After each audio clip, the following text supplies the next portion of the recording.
Oh, those cherry trees? I bet all these staircases aren't just for show. They make for good defensive positions if this place is ever attacked. I like the fountain. Very soothing.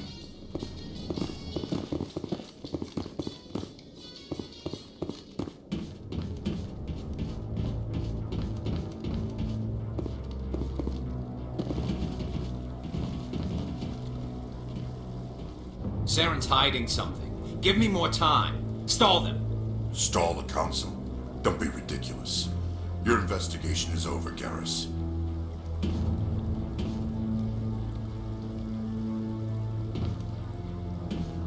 Commander Shepard, Garrus Vicarian. I was the officer in charge of the C-Sec investigation into Saren. Sounds like you really want to bring him down. I don't trust him. Something about him rubs me the wrong way. But he's a Spectre. Everything he touches is classified. I can't find any hard evidence. I think the council's ready for us, Commander. Good luck, Shepard. Maybe they'll listen to you. You don't want to keep the council waiting.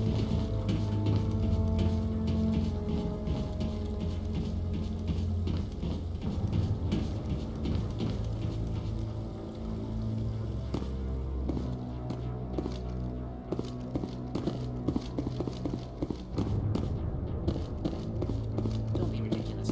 The Volus won't be joining the council for years. I'm not so sure. The humans are making a strong push, and you can bet the Volus will be right on their coattails if they succeed. Allowing the humans to join us is a sound strategic move. But the Volus?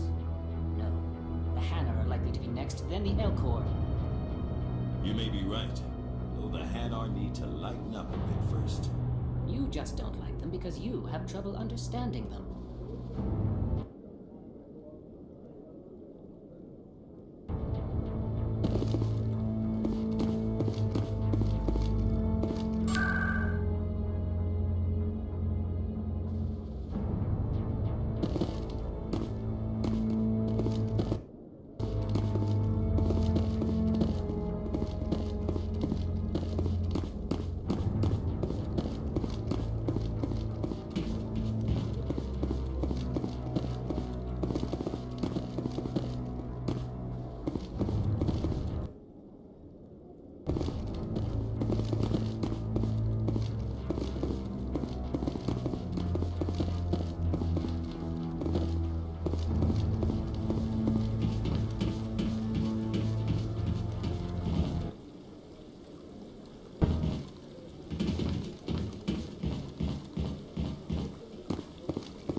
No, I'm waiting to speak with one of the Councilor's assistants. Commander?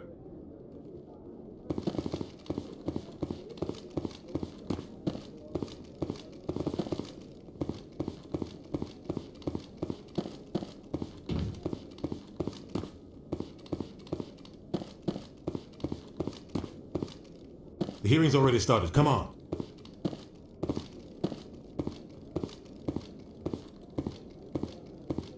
The Geth attack is a matter of some concern, but there is nothing to indicate Saren was involved in any way. The investigation by Citadel security turned up no evidence to support your charge of treason. An eyewitness saw him kill Nihilus in cold blood. We've read the Eden Prime reports, Ambassador. The testimony of one traumatized dock worker is hardly compelling proof. I resent these accusations. Nihilus was a fellow Spectre and a friend. That just let you catch him off guard. Captain Anderson, you always seem to be involved when humanity makes false charges against me. And this must be your protege, Commander Shepard, the one who let the beacon get destroyed. The mission to Eden Prime was top secret. The only way you could know about the beacon was if you were there. With Nihilus gone, his files passed on to me. I read the Eden Prime report. I was unimpressed. But what can you expect from a human? Saren despises humanity. That's why he attacked Eden Prime. Your species needs to learn its place, Shepard. You're not ready to join the Council. You're not even ready to join the Spectres. He has no right to say that. That's not his decision. Shepard's admission into the Spectres is not the purpose of this meeting. This meeting has no purpose. The humans are wasting your time, Counselor, and mine. Saren's hiding behind his position as a Spectre. You need to open your eyes. What we need is evidence. So far, we've seen nothing. There is still one outstanding issue. Commander Shepard's vision. It may have been triggered by the beacon. Are we allowing dreams into evidence now? How can I defend my innocence against this kind of testimony? I agree. Our judgment must be based on facts and evidence, not wild imaginings and reckless speculation. Do you have anything else to add, Commander Shepard? You've made your decision. I won't waste my breath.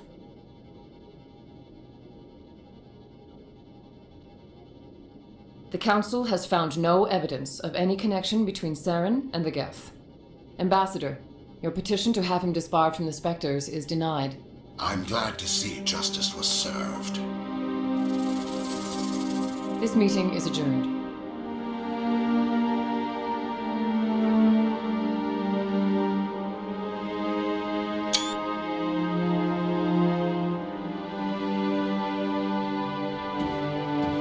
It was a mistake bringing you into that hearing, Captain. You and Saren have too much history. It made the Council question our motives. I know Saren. He's working with the Geth for one reason. To exterminate the entire human race. Every colony we have is at risk. Every world we control is in danger. Even Earth isn't safe. Tell me about this history between you and Saren. I worked with him on a mission a long time ago. Things went bad. Real bad. We shouldn't talk about this here. But I know what he's like. And he has to be stopped. What's our next step? As a Spectre, he's virtually untouchable. We need to find some way to expose him. What about Garrus, that CSEC investigator? We saw him arguing with the Executor. That's right. He was asking for more time to finish his report. Seems like he was close to finding something on Saren. Any idea where we could find him? I have a contact in CSEC who can help us track Garrus down. His name is Harkin. Forget it. They suspended Harkin last month, drinking on the job. I won't waste my time with that loser. You won't have to. I don't want the Council using your past history with Saren as an excuse to ignore anything we turn up. Shepard will handle this. You can't just cut Captain Anderson out of this investigation. The ambassador's right. I need to step aside. I need to take care of some business. Captain, meet me in my office later. Harkin's probably getting drunk at Cora's Den. It's a dingy little club in the lower section of the wards. Maybe there's another way to find evidence against Saren. You should talk to Barla Vaughn over in the financial district. Rumor has it he's an agent for the Shadow Broker. The Shadow Broker? An information dealer. Buys and sells secrets to the highest bidder. I've heard Barla Vaughn's one of the top representatives. He might know something about Saren, but his information won't come cheap. Our ambassador doesn't seem to get along with the Council. He's just frustrated. The Council's always preaching that we need to be part of the galactic community. But for them, it's a one-way street. They want us to expand and settle unstable regions like the Skillian Verge and the Attican Traverse. But when we run into trouble, they don't want to help us out. Everyone knows it's only a matter of time until we get a seat on the Council. The ambassador just thinks it should happen sooner rather than later. And I agree. Maybe they'd let us join the Council if we were more willing to cooperate with the other species. Of course they would. If we did everything they told us to, they'd love to have us on the Council. But it wouldn't be much of a deal for us. I understand their side. They don't want us dominating the Council. It's founded on cooperation and alliances. But we have to look out for our own interests too. You and Saren have a history. What happened? About 20 years ago, I was part of a mission in the Skillian Verge. I was working with Saren to find and remove a known terrorist threat. Saren eliminated his target, but a lot of people died along the way, innocent people. And the official records just covered it all up. But I saw how he operates. No conscience, no hesitation. He'd kill 1,000 innocent civilians to end a war without a second thought. Killing innocents doesn't end wars, it causes them. I know how the world works, Commander. Sometimes you're forced to make unpleasant decisions, but only if there's no other way. Saren doesn't even look for another option. He's twisted, broken. He likes the violence, the killing. And he knows how to cover his tracks. You don't think much of Harkin. The guy joined CSEC about 20 years ago. He's been an embarrassment to our species ever since. Roughing up suspects in custody, bribery accusations, alcohol and drug use. The embassy used to step in when he got in trouble. But I guess enough was enough. Guy's a scumbag. He should have been cut loose a long time ago. He was one of the first human CSEC officers. Guess it would have looked bad if he got fired. A lot of backroom deals were worked out over the years to keep him on the force. Politics is a dirty business sometimes, but it looks like his time's run out. We've got enough humans in CSEC now to stop protecting him. I want to know more about the Spectres. They're not your typical government agency. They tend to work alone, behind the scenes. They take care of problems the Council can't. It's not easy preserving peace across an entire galaxy. The Council prefers to use diplomacy and negotiation. But sometimes more extreme measures are needed. How do they decide who becomes a Spectre? You can't just apply to join. There's no training program. Spectres aren't made. They're born. The Council's always looking for exceptional individuals. People who can get the job done, like you. They've been watching you for years. They see something in you. They want you on their side. Nihilus was supposed to give them a final recommendation, but with him gone, things are still up in the air. What's their command structure like? There is no command structure. Each Spectre answers directly to the Council. Sometimes they're sent on specific missions. Other times, they act on their own. They tend to operate outside the law, do whatever it takes to accomplish their goals. The Council just turns a blind eye. Spectres have a lot of power, Shepard. What happens when a Spectre goes rogue, like Saren? It doesn't happen often. The Council is careful when they select their candidates. But when something does go wrong, there's usually only one solution. Send another Spectre to bring the rogue agent down. They sound like shadow operatives. Everything about them is classified. We don't even know how many there are. The latest Alliance estimate puts their numbers under 100. But the Council couldn't do its job without them. They're the Citadel's top agents, the last line of defense, the final option before open war. The entire galaxy respects and fears them. If a Spectre shows up, you know something big is about to happen. Tell me about Bar Lavan. He specializes in moving large sums of money without leaving a paper trail. A financial genius, doesn't do anything illegal, but he knows all the loopholes. He's got an impressive client list.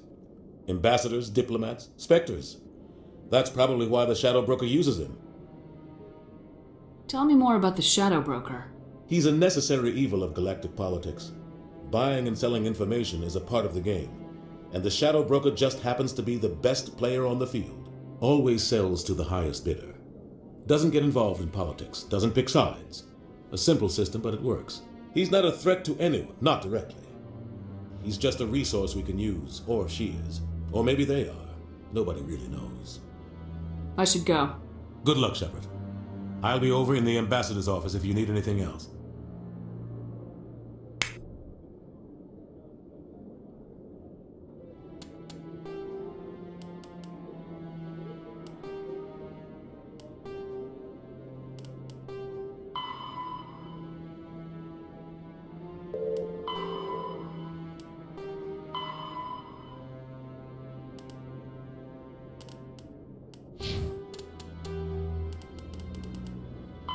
The Elcor. When the Asari discovered the Citadel, they also discovered the Keepers. a docile, multi-limbed insect race that seemingly exists only to maintain and repair the Great Prothean Station. Early attempts to communicate with or study the Keepers were failures, and it is now illegal to interfere with or impede Keeper activity. Because they are completely non-threatening, Keepers have become virtually invisible to everyone else. Similarly, they seem indifferent to other species, except for their tendency to help new arrivals integrate themselves into the Citadel. No matter how many Keepers die due to old age, violence, or accident, they maintain a constant number. No one has discovered the source of new Keepers, but some hypothesize they are genetic constructs. Biological androids created some. The Asari were the second species to join the Citadel. The Solarians are warm-blooded amphibians with a hyperactive metabolism. Solarians think fast, talk fast, and move fast. To Solarians, other species seem sluggish and dull-witted. Unfortunately, their metabolic speed leaves them with a relatively short lifespan. Solarians over the age of 40 are a rarity. The Solarians were responsible for advancing the development of the primitive Krogan species to use as soldiers during the Rachni Wars. They were also behind the creation of the genophage bioweapon the Turians used to quell the Krogan rebellions several centuries later. Solarians are known for their observational capability and non-linear thinking. This manifests as an aptitude for research and espionage. They are constantly experimenting and inventing, and it is generally accepted that they always know more than they are letting on. Biotics is the ability.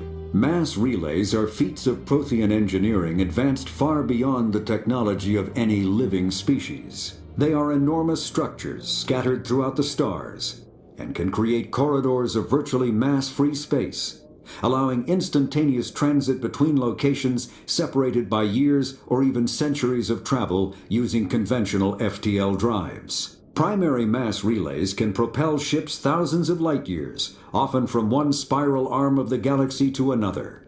However, they have fixed one-to-one connections. A primary relay connects to one other primary relay and nowhere else. Secondary relays can only propel ships across a few hundred light years. However, they are omnidirectional. A secondary relay can send a ship to any other relay within its limited range. There are many dormant primary relays whose corresponding twins have not yet been located. These are left inactive until their partner is charted, as established civilizations are unwilling to blindly open a passage that might connect.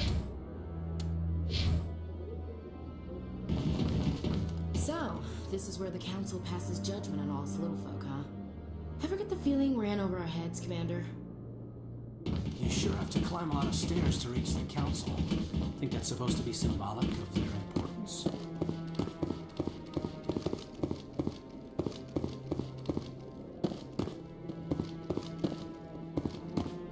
Maybe. But I wouldn't believe everything you hear. That's just it. I'm hearing it everywhere. It's not just isolated rumors. Do you really think Saren could be involved in something like that without the Council knowing it? Maybe the Council does know. Everyone already assumes he's just doing their dirty work. That's dangerous talk. I'd be careful who you mention that to. I know. But if it's true, shouldn't we be doing something about it? No. And I'll thank you to keep me out of it